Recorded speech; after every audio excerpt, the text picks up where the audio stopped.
Good morning, dear students. Welcome to online study. How are you all? I hope you all are fine at home, and I request you please stay home and stay safe. Today we will continue the second chapter, The Sound of Music, Part 1. Evelyn Claney listens to sound without hearing it, which is written by Deborah Cowley. So yesterday I have explained 3 paragraphs. I just want to give you a small recap of this paragraph. So this is the scene of the train platform where she was waiting for the train that she had to go to London for getting admission in prestigious Royal Academy of Music to learn music. And she was 17 years old at that time. And her mother noticed that her daughter was deaf when she was 8 years old, because when she was called out her name, but she did not move. And by the time when she was 11 years old, so her headmistress called her parents to take her to a specialist so that she got treatment for that particular disease, particular problem. Now, and she was advised to take a hearing aids and sent to the school for the deaf, but she was not ready to go. She was not ready to give up. Okay, so in the third paragraph, it is described that most of the teachers, they discouraged her, but one of the teachers, means one of the percussionist, Ron Forbes, he got to know about her potential. Now he was the person that who motivated her to learn music, not from the ears, just try to sense from other sense. And this was the person who taught her to learn music, and she learned a lot. So let's start from the paragraph number 4, that what she had done after that. Okay, so she never looked back from the point onwards. She toured the United Kingdom with a youth orchestra, and by the time she was 16, and she had decided to make music her life.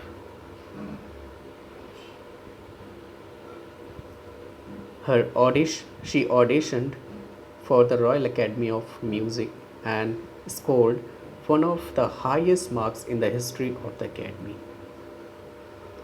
She gradually moved from orchestral work to solo performance.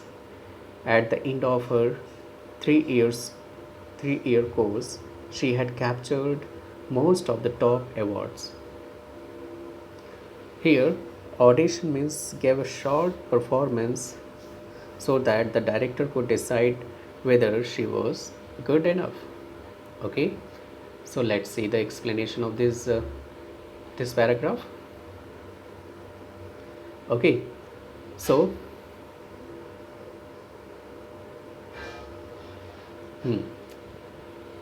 youth. Here, youth means young people, people like who are in college or high school, and orchestra means group of musicians. So, Evelyn toured the United Kingdom and performed with a youth orchestra. By the time Evelyn reached the age of 16 years, she had decided to make music her life. And for that, Evelyn gave an audition for the admission to the Royal Academy of Music, and her score was the highest in the history of the Academy. No other person had scored such a high score as Evelyn did. Here, solo means to perform single and alone.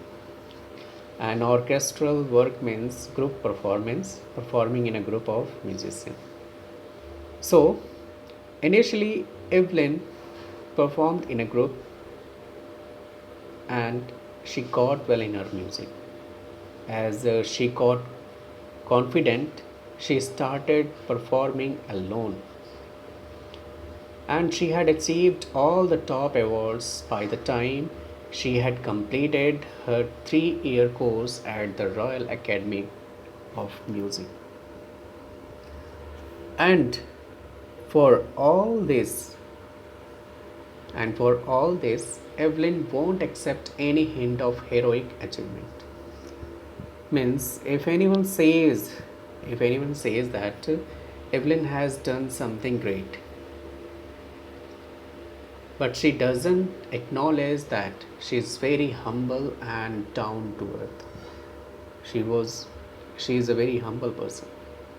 So, if you work hard and know where you are going, you will get there. So, here Evelyn says that two important things for success, and these are firstly hard work. First one, that hard work, and second one is aim. And she says that if you work hard and you have an aim, means target, which you have to achieve, then definitely you will achieve it.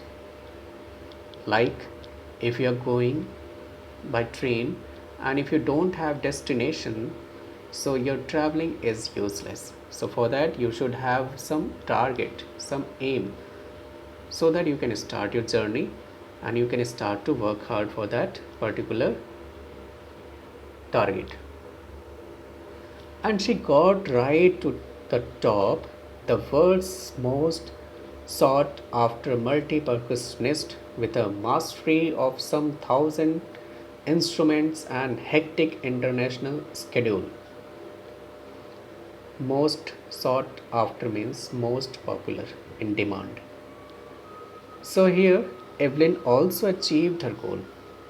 She worked hard and she had an aim to become the topmost, the most famous, the most sought after musician of the world, and she did it.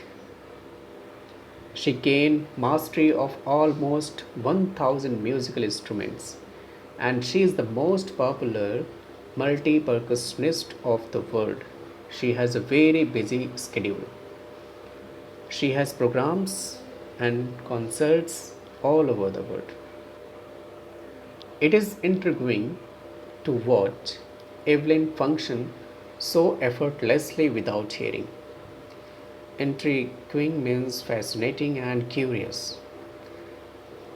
Actually, it is really very interesting. When you watch, Evelyn work or performance, so you will get that she she does every work with dedication. So Evelyn work or perform so effortlessly, although she cannot hear. You know that she is unable to hear. You get very curious because Evelyn can identify the slightest, the minutest sound made by the musical instrument. In our season, in our 2 hour discussion, she never missed a word. Now the writer, Deborah Cowlett, took Evelyn's interview, which lasted for 2 hours, and Deborah says that Evelyn never missed a single word that she spoke. Men with bushy beards give me trouble, she laughed. Evelyn says that those men who have long, huge, bushy beards give her trouble because she cannot read lip. Why do they give her trouble? Because when they speak, she cannot see their lip movement. as their lips are covered with the bushy beards. It is not it is not just watching the lips. It is the whole face, especially the eyes. She speaks flawlessly with a Scottish lilt. My speech is clear because I could hear till I was 11, she says. But that doesn't explain how she managed to learn French and master basic Japanese. Evelyn says that she does not only see the lip movement of the person's face to make out what the person is speaking. She sees the whole face, that means the entire expression of the face of the speaker makes Evelyn identify or know what the person is saying. She adds the expression of the eyes, helps Evelyn make out what the person sitting in front of her is saying. Flawlessly means without a fault or mistake. Lilt, a way of speaking like we say accent. Here, the writer says that Evelyn's speech is flawless and she has a Scottish accent. As she belongs to Scotland, her voice has that accent. Evelyn says that she can speak clearly because she had learned the language. She studied till the age of 11, till the time she could hear. But after becoming deaf, Evelyn also learned two new languages. She has learned French and basic Japanese. So one wonders that how could she learn these two new languages also despite her deafness. So till here I have explained the next three paragraphs 4, 5 and 6. So in next video I will explain the next paragraph. Till then, thank you so much children.